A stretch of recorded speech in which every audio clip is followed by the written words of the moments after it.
Agora sim. Seja bem-vindo, pessoal, a mais uma live da CAF, Comunidade Antifrágil. Seja bem-vindo, família. A gente está fazendo aqui no perfil reserva, no perfil 4, porque o Instagram está limitando, boicotando a gente no perfil 3. Liberdade de expressão, só teoria, tá?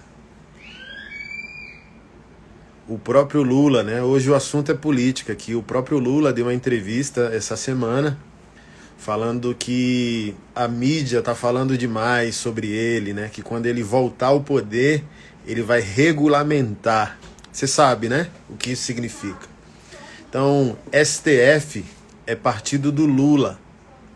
E os ministros, tudo que eles estão fazendo é nos tratando como ratinhos de gaiola, hamsters. Tudo isso, cara, que está acontecendo, os manda e desmanda dos ministros do STF é tudo treinamento de regulamentação de comportamento. Vamos ver como os ratos sociais reagem. E eles vão fazendo o que eles quiserem, né? Hoje está prendendo deputado, está prendendo jornalista. Cara, e se o 9 dedos volta, já sabe o que vai acontecer, né? Nossas liberdades totalmente castradas, né? Censuradas. É lamentável. CAF, hoje o assunto é um pouco diferente, né? Vocês estão acostumados na nossa plataforma conteúdos de desenvolvimento pessoal. Mas hoje aqui o assunto é política, e na minha leitura tudo tem a ver, né, com o desenvolvimento pessoal, porque eu quero falar sobre política a partir da perspectiva dos anseios do coração, a política como perspectiva religiosa, idólatra, né? Eu quero começar respondendo a pergunta que vocês me fazem sobre o dia 7 de setembro. Pastor Anderson, você vai às manifestações dia 7 de setembro? Apoio totalmente, iria, porém eu tenho um casamento muito especial para fazer no dia 7 e eu queria me concentrar totalmente nisso, para honrar ao Senhor e honrar a vida desse casal aí. Mas apoio totalmente. E vou desenvolver aqui as ressalvas, tá? Por que eu apoio totalmente? Porque eu entendo sim que o PT, nesses 20 anos que ele ficou no poder executivo maior da nossa nação, ele aparelhou o sistema. A corrupção do PT, na minha leitura, e a própria corrupção do Lula, não é diretamente uma corrupção pessoal, né? Poucas coisas foram pegos no bolso dele, simbolicamente falando. De maneira milagrosa, um dos filhos virou multimilionário, né, durante esse período, e ele era funcionário de um zoológico. Não vamos entrar nesse mérito. Mas a corrupção, ela é sistêmica. Em que sentido? Eu aparelho o sistema a partir dos favores. É o toma lá da cá. E não apenas dos cargos, né? Mas financeiramente também. Se você perceber a escadinha, desde a prisão do Lula até esse momento da anulação de tudo, o cara foi condenado em vários processos em terceira instância. Aí de uma hora para outra, magistrados, juízes, ministros do STF mete uma canetona anulando todos os processos, dizendo que foi perseguição política e por aí vai.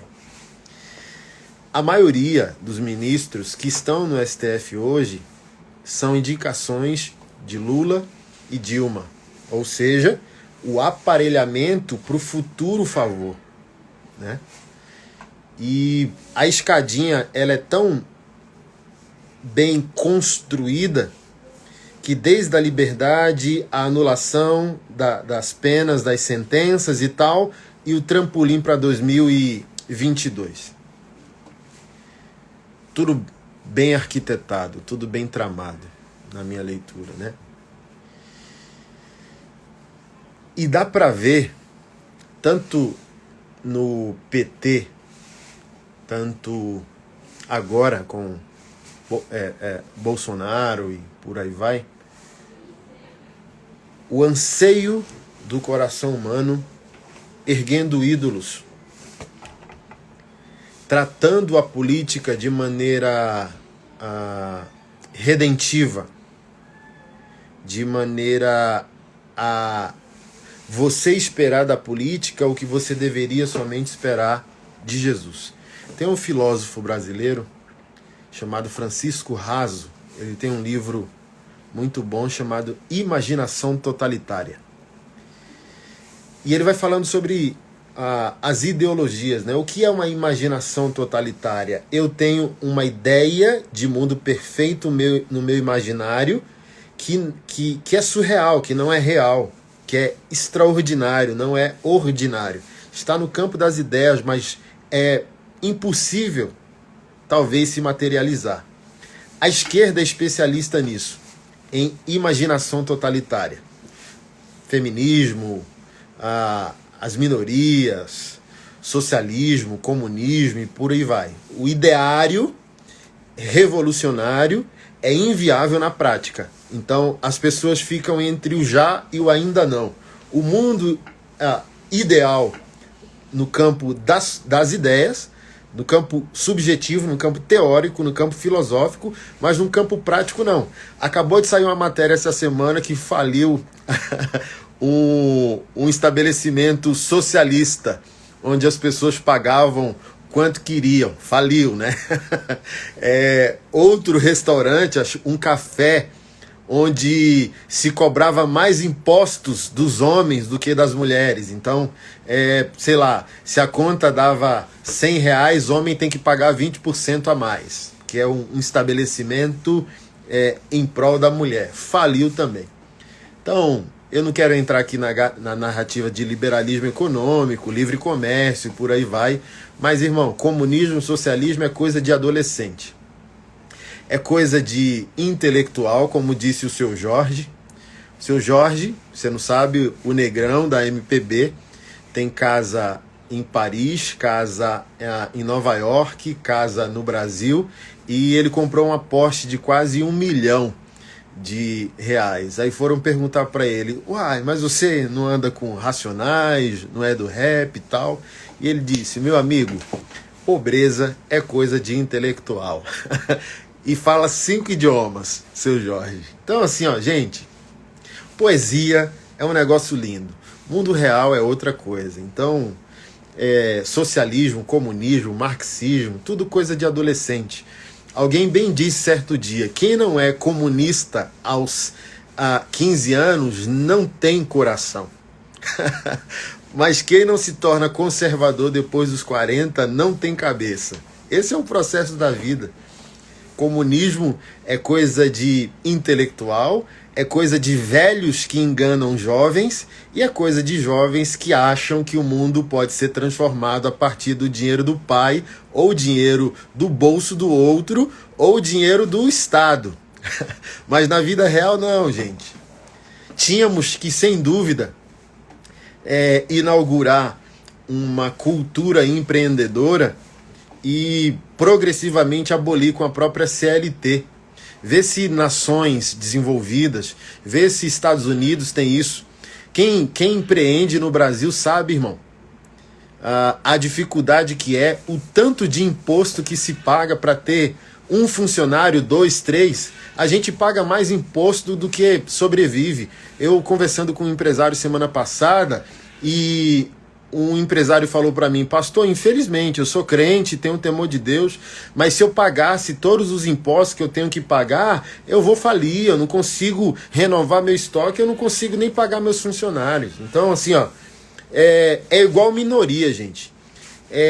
A gente eleva a minoria e a classe trabalhadora a quase a um nível de divindade. Obviamente que ainda não é viável. É igual a gente discutir pena de morte. A gente só pode discutir prisão perpétua, pena de morte, numa sociedade extremamente funcional e justa. Mas deveria ser o objetivo final. Mas deixa eu voltar, para eu não desviar o assunto daqui, que eu já começo a me irritar com isso. Nós estamos vendo essa guinada da esquerda para a direita, que a igreja abraçou de maneira acrítica, gerando um novo tipo de idolatria. Deus me livre, sou posicionado e todos vocês conhecem a minha posição. PT, nunca mais. Eu votei no Lula a primeira vez, gente. Sou um favelado que triunfou. Vocês conhecem a minha história, sabem de onde eu vim, que bairro eu morei, que cidade eu estava, era para eu estar morto. Então, quando aquele homem foi eleito a primeira vez, dentro da narrativa que ele tinha, o pobre que estava lutando pela sua sobrevivência disse, finalmente, um sofredor no poder e agora vai dar bom. Não, mas foi o pior larápio que já passou na presidência do nosso país, da nossa nação. Então, Lula nunca mais, PT nunca mais, nunca mais. Filosoficamente, quando a gente passa a amadurecer e entender, aí que não cabe mesmo. Para nós cristãos, jamais. Porém, contudo, todavia, conservadorismo sozinho não é o evangelho. Bolsonaro não é o agente da redenção. Eu não estou falando aqui para lulista, eu não estou falando aqui para bolsonarista. Dá seu rolê para outro lugar. Eu estou falando aqui com cristãos que amam a Deus e possuem somente um redentor, que é Jesus. Nenhum líder político será capaz de responder todos os anseios do coração humano. Um cristão deveria entender isso. Um cristão, ele deve fazer política, pensar politicamente, ele pode e até deve pleitear uma possibilidade de pré-candidatura para glorificar a Deus nessa mesa de trabalho. Líderes, pastores, eu sempre falo, qualquer cristão, qualquer líder cristão e qualquer pastor que desejar glorificar a Deus no futuro, essa pessoa precisa se tornar ou professor universitário, ou do ensino fundamental, ou um político, porque a guerra do futuro é uma guerra teórica e legislativa. O futuro vai ser determinado pelas ideias, quem cria as ideias, tudo é uma guerra de informação. Quem produzir mais a informação correta que liberta o povo intelectualmente sairá na frente. E quem produzirá as leis. Olha aí, vocês viram recentemente a Escócia, a ministra da Educação, não tem esse cargo lá, mas semelhante ao ministro da Educação aqui no Brasil. Essa ministra da Educação na Escócia autorizou, criou a lei que os políticos daquela nação reconheceram aquela lei, onde uma criança a partir de 4 anos de idade, 4 anos de idade, pode decidir sobre o seu gênero sexual sem a ciência e sem a autorização dos pais. Então, você lá, se você fosse escocês ou se você fosse um brasileiro morando na Escócia, qualquer dia seu filho poderia voltar para casa e dizer, eu sou pansexual, eu sou transexual. Como assim, meu filho? E você não pode, você não tem autorização para fazer nada. Seu filho é propriedade do Estado. Eu acabei de ver um vídeo hoje à tarde da Califórnia, onde a polícia invadindo casas para tomar os filhos dos australianos para tomar vacina. Olha que absurdo.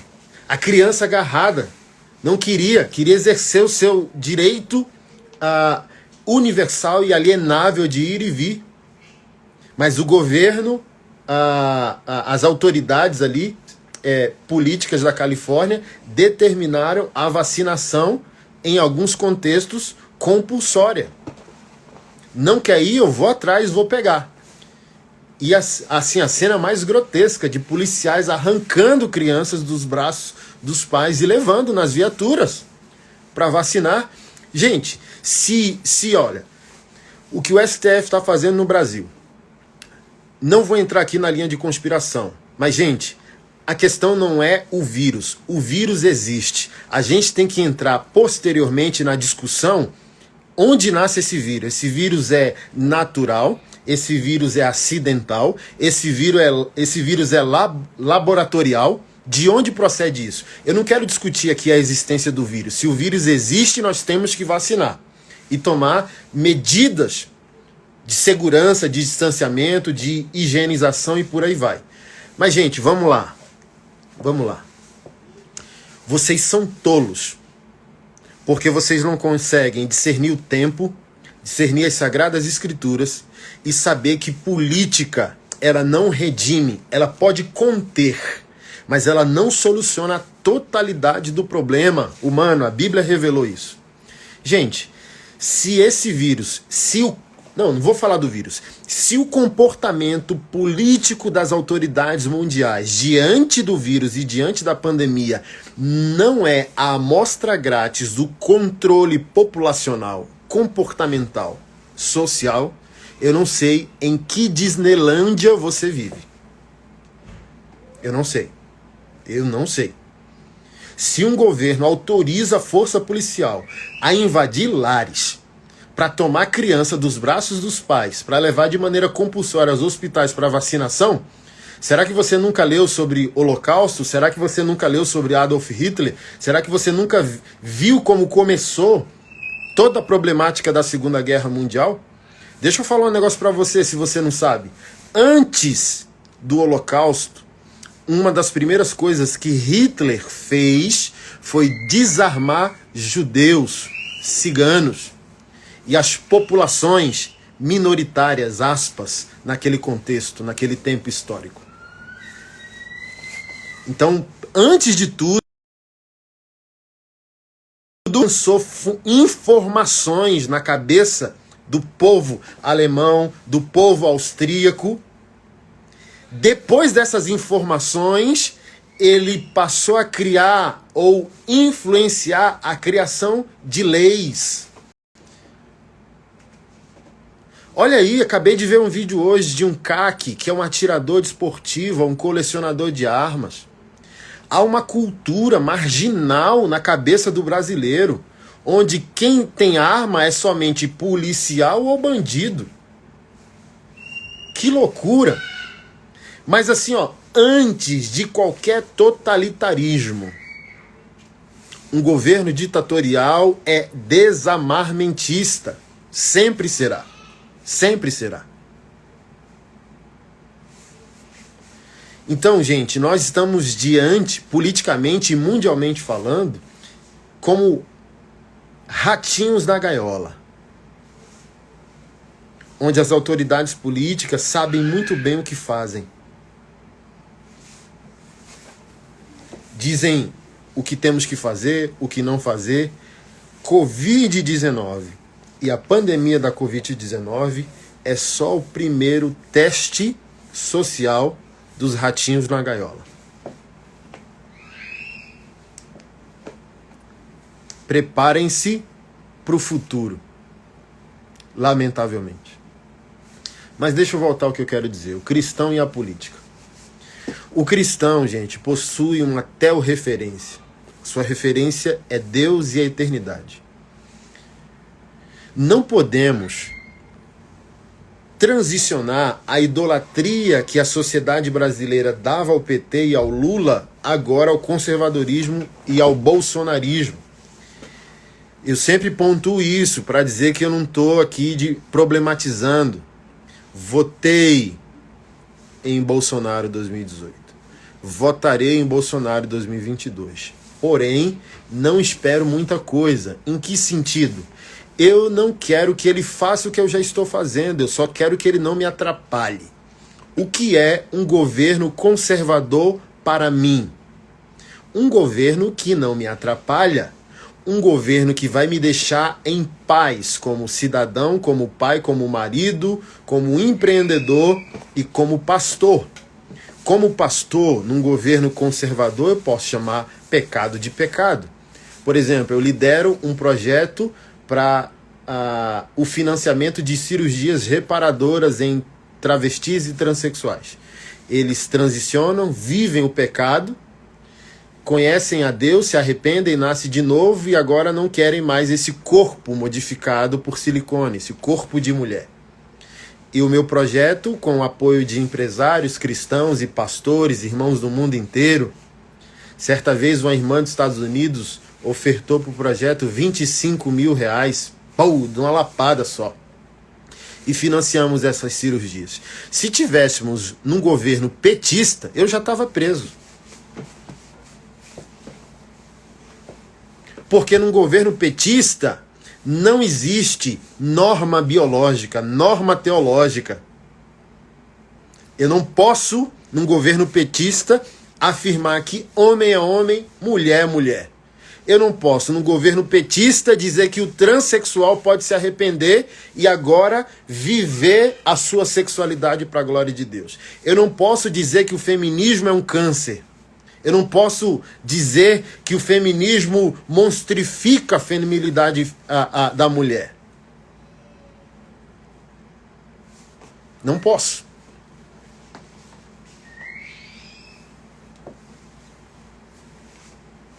Então, quando eu apoio um governo conservador, eu não estou dando a ele o direito de exclusividade do meu coração. Porque o meu coração tem uma referência. Um governo conservador, ele só contém a maldade filosófica que o evangelho condena, que o evangelho reprova. Agora, o conservadorismo, um político conservador, ele não é um pastor. O conservadorismo não é o evangelho. Porque olha só, gente, vocês conhecem o meu projeto de enfrentamento de pastores. Eu não apoiei um pastor de esquerda ser preso. É todo mundo defensor da família tradicional, os pastores que tem amante, que trai, que transa com a mulher alheia, ou que abusou de uma criança, ou que é um estuprador. É tudo de direita, é tudo Bolsonaro, é tudo defensor da família tradicional. Então, o que é isso, gente? Isso é imaginação totalitária. Isso é idolatria no coração humano. Por quê? Resistir não é criar. O opositor não é um produtor.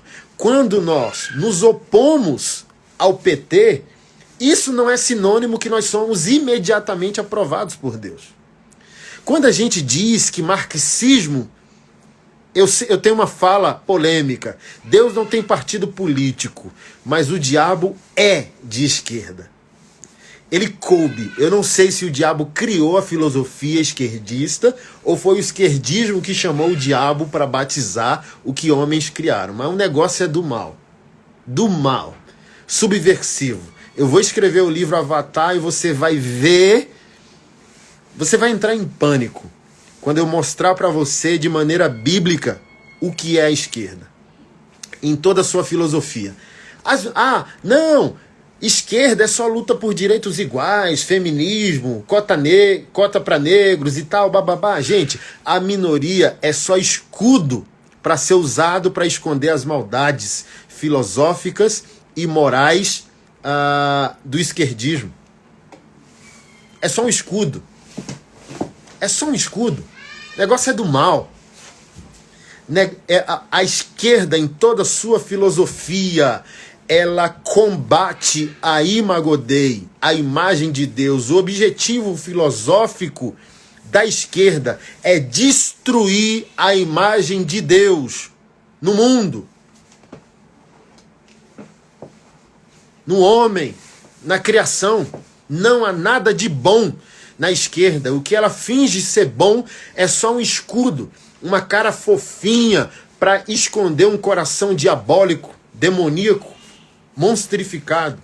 Porém, quando a gente abraça uma política de direita, um partido de direita, um candidato de direita. Gente, não se iluda. Você não pode colocar a sua expectativa redentiva nisso.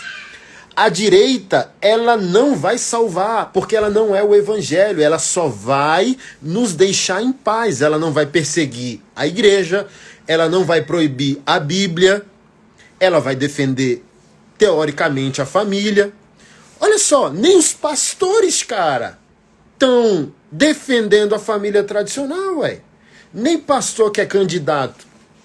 Nesse projeto que eu tenho de abuso, eu recebi, foi amante de pastor deputado federal. Eu tenho horas e horas gravadas aqui que essas mulheres vieram trazer. Então não me iludo, não me iludo.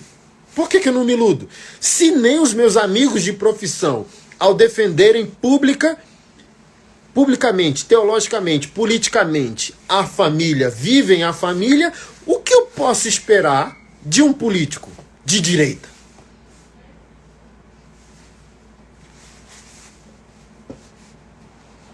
Se nem os pastores estão produzindo a vida, o que eu posso esperar? Porque, gente, é o seguinte, ouça o que eu estou dizendo.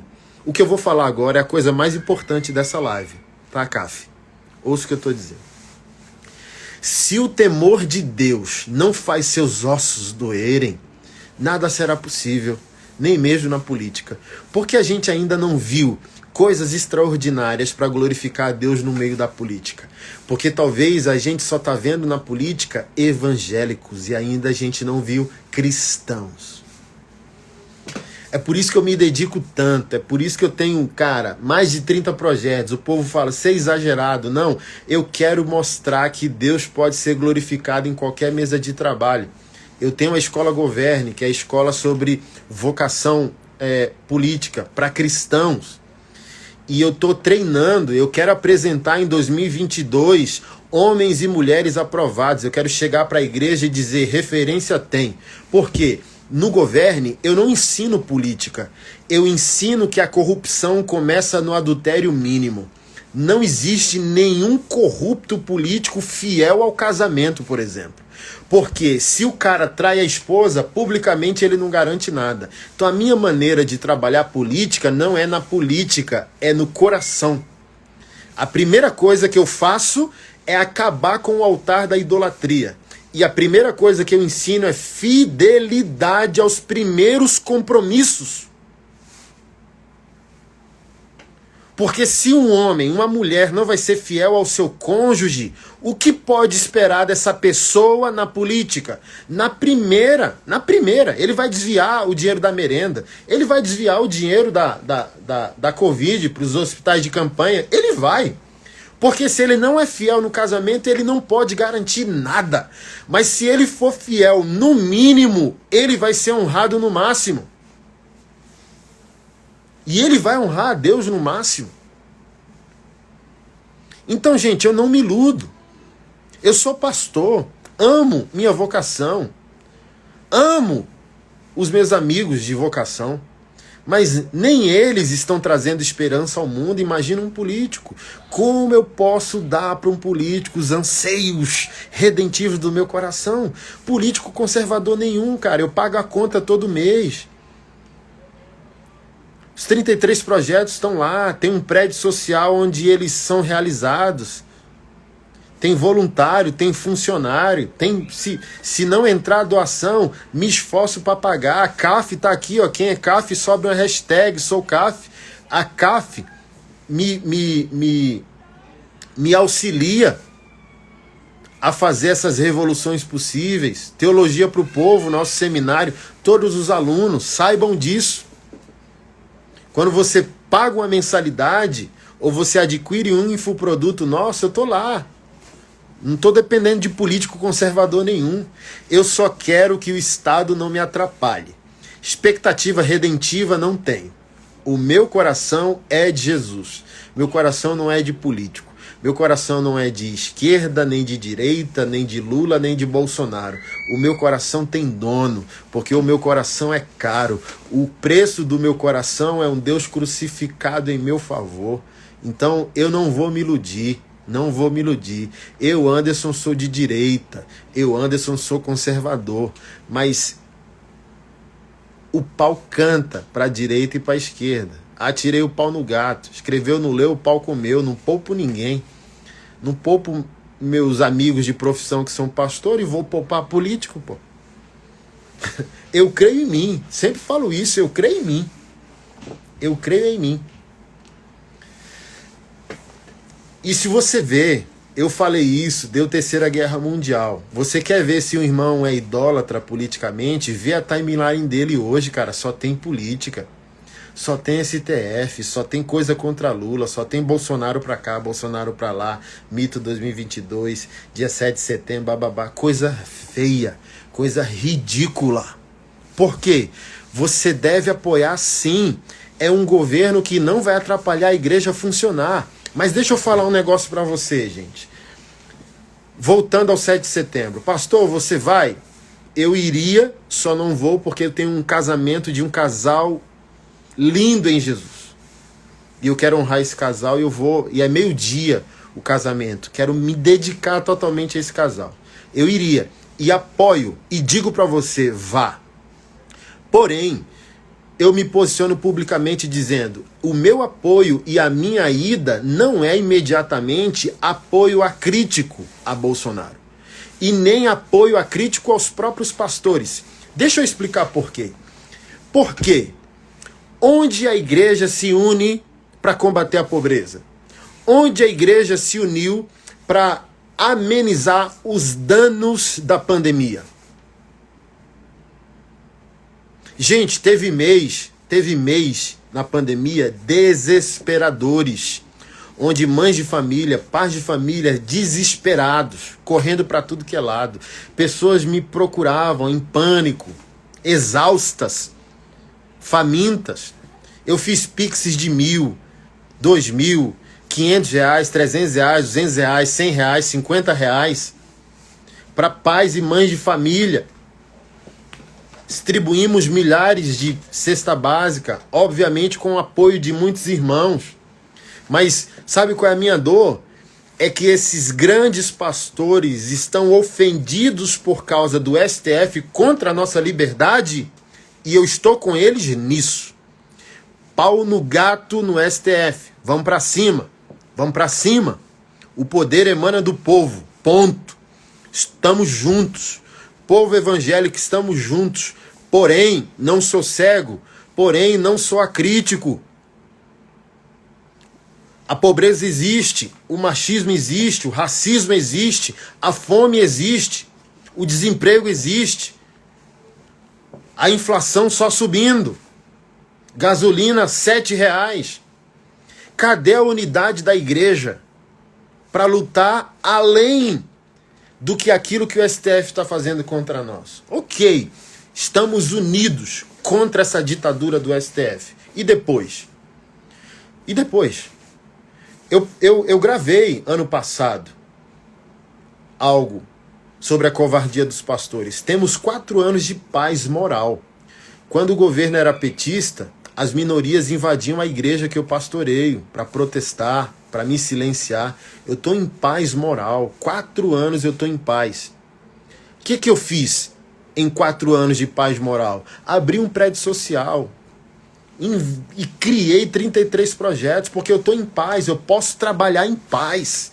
Ninguém vai me atrapalhar moralmente, judicialmente. Não vai ter procurador, promotor na porta da igreja que eu pastoreio dizendo, domingo você pregou que homem é homem, mulher é mulher, a gente veio aqui saber que conversa que é essa. Não tem, estou em paz. E é isso que os pastores deveriam perceber. Não resista somente ao mal, produza o bem. Resistir ao erro não é automaticamente viver a verdade. Se opor à esquerda e apoiar a direita não é imediatamente ser um cristão aprovado. Então, nossa liberdade de expressão não é castrada. O STF não fica de gracinha para o nosso lado. Pastor, e aí? E depois? E segunda-feira? Você é pastor só do domingo? Você é pastor só do púlpito? Se a sua igreja fechar, ela faz falta.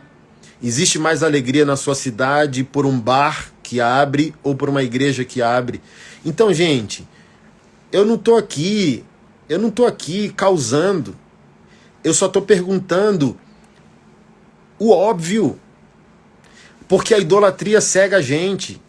Os pastores estão com ilusionismo dizendo que o único problema é a esquerda e a ideologia de gênero. Não, omissão é um verbo.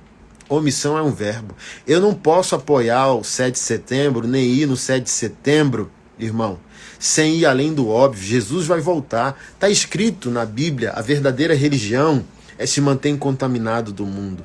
Cuidar dos pobres, dos órfãos e das viúvas em suas necessidades. Está lá em Tiago. Então eu não posso ir protestar contra o STF dia 7 e se eu não cuido do órfão e da viúva quando Jesus voltar. Está lá em Isaías, profeta Isaías, e não é comunismo, mas está lá. Ai daquele que compra propriedade acima de propriedade, até que não haja mais habitantes na terra. Então Deus é contra o acúmulo sem propósito. Está lá. Está lá na Bíblia dizendo, ai daqueles que enganaram os trabalhadores e reteram seu salário com fraude.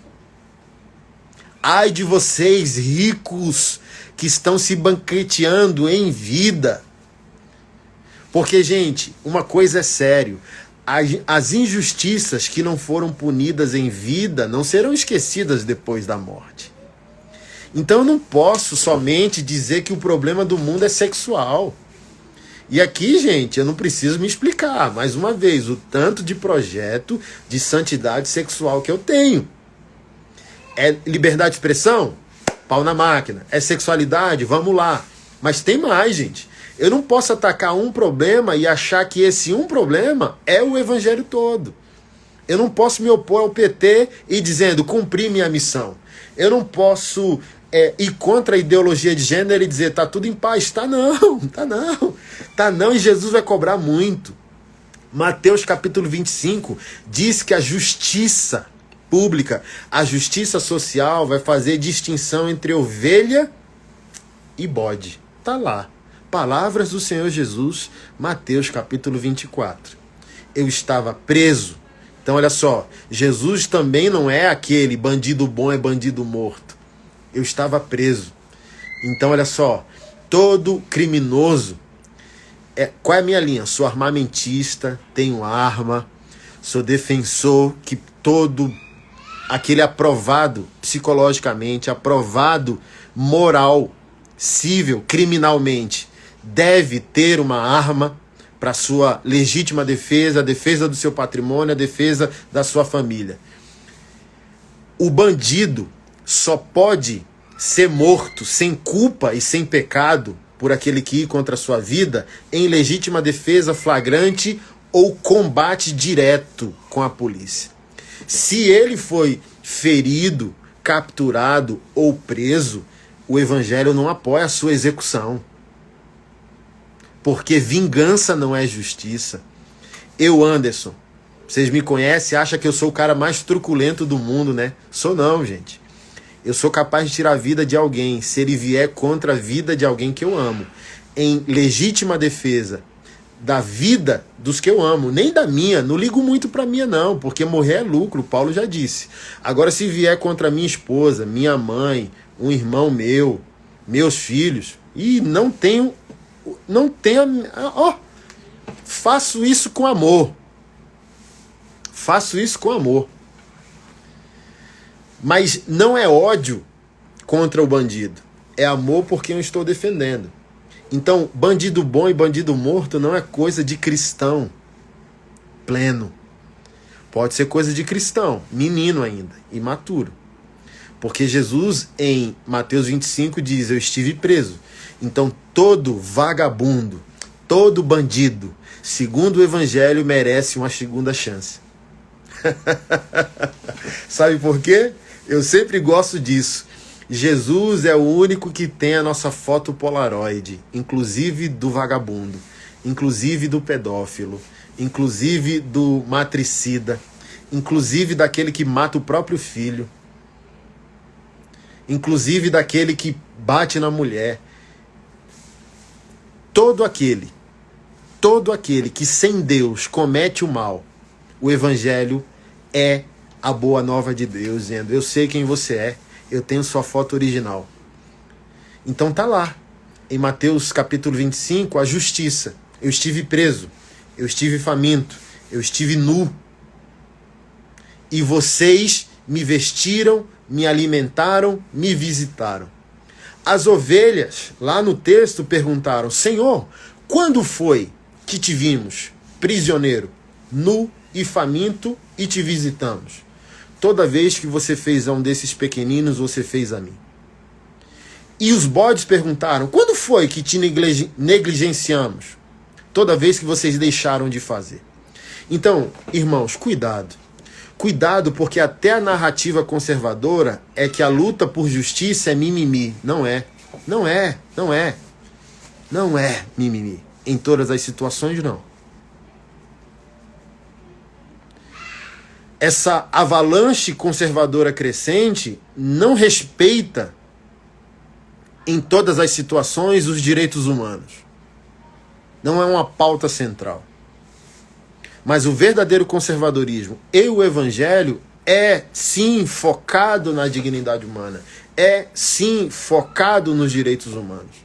Então, gente, não dê o seu coração de maneira crítica. Apoie quem você quiser apoiar politicamente, porém, tenha ouvidos e olhos abertos. Seja crítico. Seja crítico.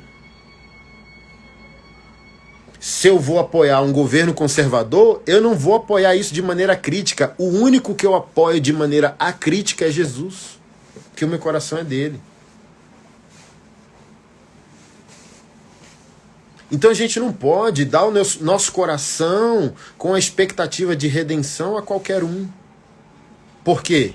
Se formos acríticos, não podemos questionar. E se essa autoridade errar? Deixa eu dar o exemplo dos puritanos. O legado teológico puritano é um legado de teologia reformada, uma das mais sérias da história do cristianismo. Quando falamos no Brasil sobre puritanismo, a gente só lembra da luta teológica conservadora que eles tiveram. Eu faço uma pós-graduação de cristianismo e política. E um dos meus professores, meu amigo, ele quebrou o rolê.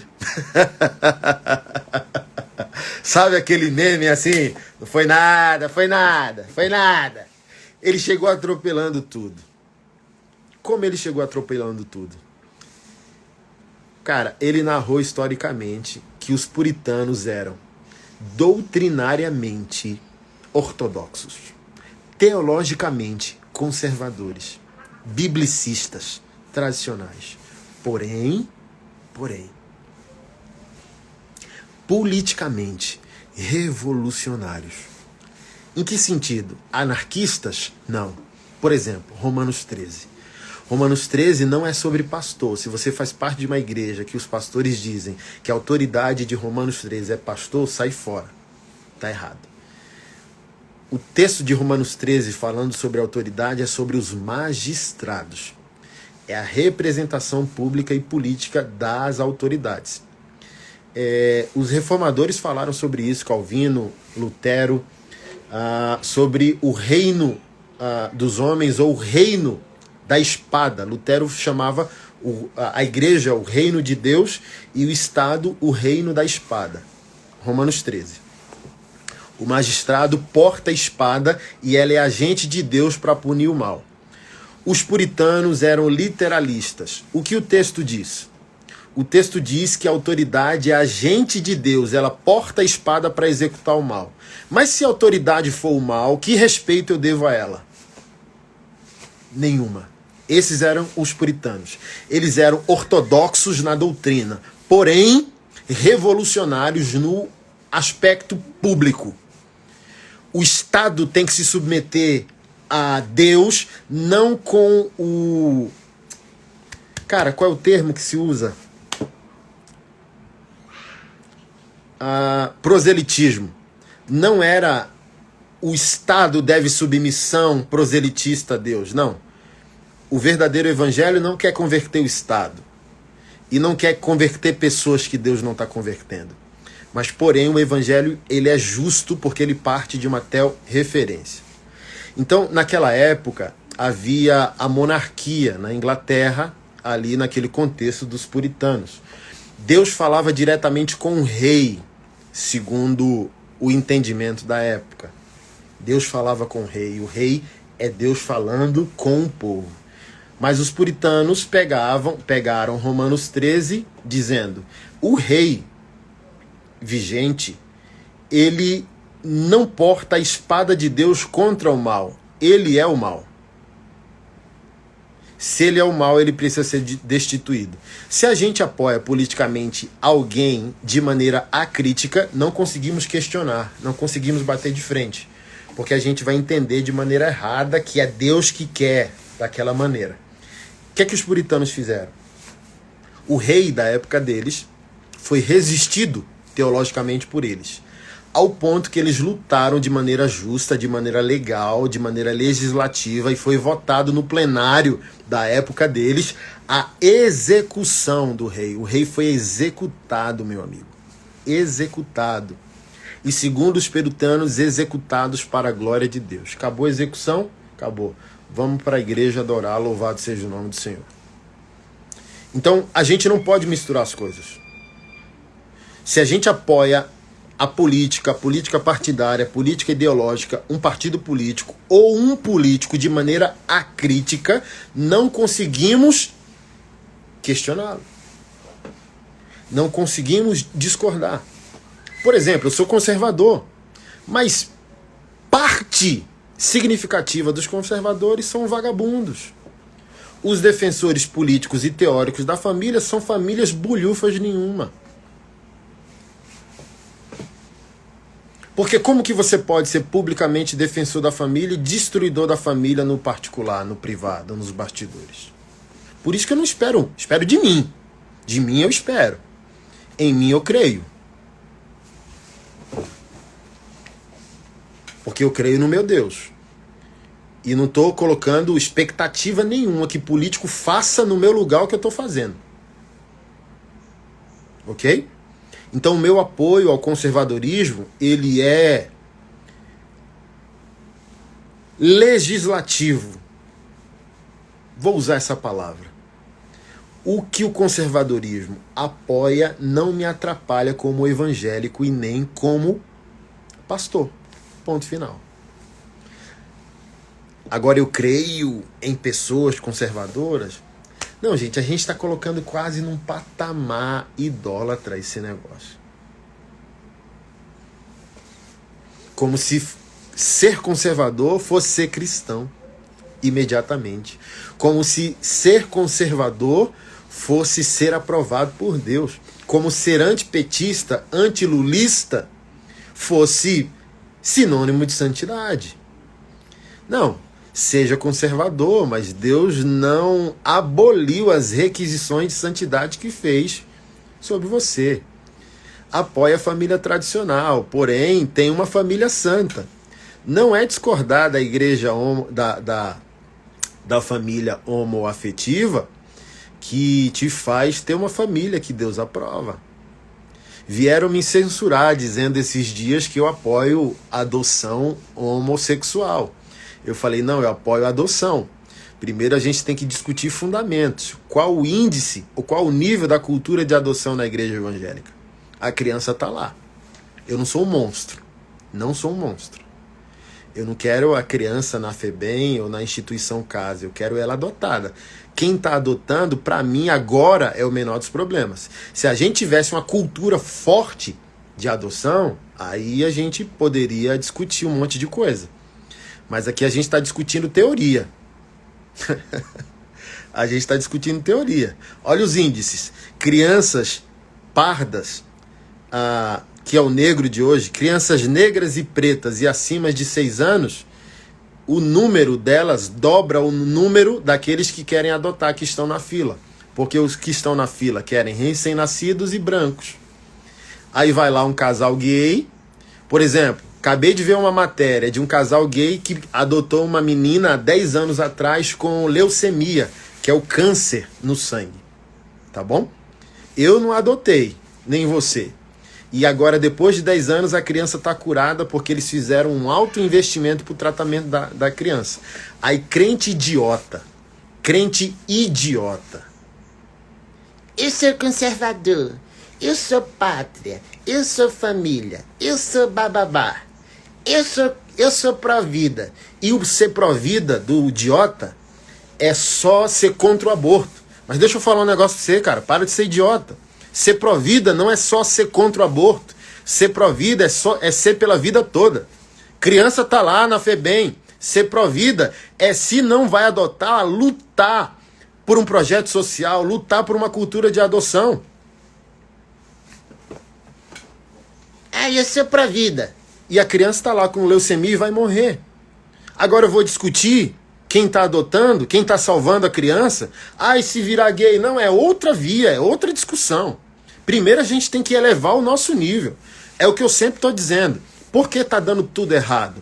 Porque a gente está se comportando como luz no mundo e sal na terra, quando a gente deveria lembrar que a gente é luz do mundo e sal da terra. A gente é farol, não é lanterna. A gente está na frente brilhando, gerando uma referência para aqueles que não creem. Mas a gente está se comportando como lanterna. Só estão conhecendo a gente quando a gente freia. Só estão conhecendo a gente quando a gente proíbe. Mas não estão conhecendo a gente quando a gente cria. Se opor não é produzir. Teoria não é vida. Vem pro chão da vida. Sai do playground. Sai do playground. Sai da ilusão de Alphaville. E vem botar o pé na favela de vez em quando. Sai do mundo fantástico de Bob. O mundo não é o teu umbigo. O mundo não é a tua briga de Facebook, de Instagram, de direita e de esquerda. Tem gente sangrando. Tem gente na vida real. Dependendo que os cristãos brilhem. Dependendo que os cristãos salguem o mundo.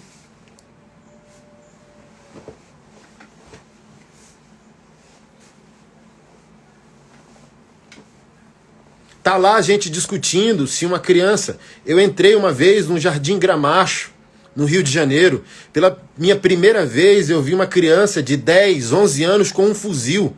Aí vem um idiota, irmão. Você é meu irmão. Mas se você pensava assim até agora, se arrependa, porque você está se comportando como um idiota. Isso é uma idiotice. Isso é anticristão, isso é anti-evangélico. Você vê uma criança com um fuzil com 11 anos de idade, aí você enche sua boca porque você se diz conservador agora, pró-arma, pró-família, pró um monte de coisa que você não vive, tá só na bio no teu Instagram, mas tu não vive porcaria nenhuma. Aí tu diz que bandido bom é bandido morto. Uma criança de 11 anos de idade. Obviamente que o contexto de guerra agora é outro, ela já foi subtraída, monstrificada pelo crime organizado. Mas cristão, pelo amor de Deus, se você acha que uma criança porta um fuzil porque ela tem os atributos morais para decidir, assim como um adulto de 30 anos, você não entendeu nada da vida. Você não entendeu o evangelho, você não entendeu nada absolutamente da vida. Você já entrou numa favela? Você já conversou com um favelado? Você já passou fome? Você já conversou com alguém que enfrenta a fome? Você já sujou o seu pé de barro? Você sabe o que é a vida real? Você sabe o que é um salário mínimo? Você sabe o que é morar num barraco de madeirite?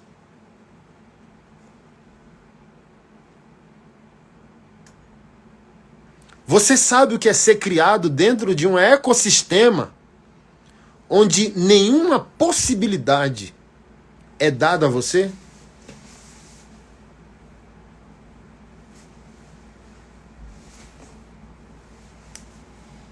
Obviamente que o marginal, adulto, adolescente, depois que passou por todo um processo de monstrificação da personalidade, cara, tem que sofrer todo o peso da mão do Estado e da condenação mediante seus crimes. Mas, igreja, vamos mergulhar não na bala que é colocada no bandido. Vamos mergulhar na política educacional, nas políticas de direitos humanos, de possibilidade de educação, na base, gente. Na base. Na base. Meu irmão, deixa eu falar um negócio para você. Você só precisa de um pastor para abrir uma igreja. Para ser um pastor, você precisa de outro pastor. Mas para começar um projeto, você não precisa de pastor, de cobertura, de nada. Vai e faça. A sua indignação é o início da sua vocação. O que dói no seu coração, não dói no coração de mais ninguém. Vá lá e faça algo. Se você chora pelas mulheres, vá lá e faça alguma coisa. Se você chora pelas crianças, vá lá e faça alguma coisa. Mas não fique nessa discussão boçal, banal, de quem vive e de quem morre, direita e esquerda. Não, eu me posicionei. Eu sou a favor de uma política de direita conservadora, ela garante mais as nossas liberdades. Depois que eu estou garantido, eu vou mergulhar no problema da vida, gente. Eu estou liderando 33 projetos sociais, não é porque eu sou maluco, é porque o governo não atrapalha a minha liberdade de religião, de fé, e agora eu vou entrar nos problemas. Eu vou entrar na comunidade, na favela, eu vou pegar a criança antes que o tráfico pegue. Antes que o crime organizado pegue agora a criança, eu vou lá. Porque um governo conservador está garantindo as liberdades. E eu tenho que confrontar esse governo conservador dizendo, olha, não é apenas lutar contra a esquerda. É garantir de fato todas as liberdades, inclusive das classes minoritárias que não fica com essa vitimização. Vamos entrar nas favelas. Vamos gerar novas plataformas de educação, de possibilidades, para que as pessoas se reinventem economicamente, para que as pessoas passem a sonhar. Acabei de voltar de Maceió, do meu bairro, e falaram que um jovem traficante, ao entrar numa ONG lá de um colega meu, falou, qual é o teu sonho? Olha o que o menino falou. Não tenho, sonhar é perigoso. Sonhar coloca a minha vida em risco. Então, meu irmão e minha irmã, faça política, pense politicamente, se envolva, discuta, mas não dê o seu coração a políticos. Não dê o seu coração à política. Seu coração tem dono.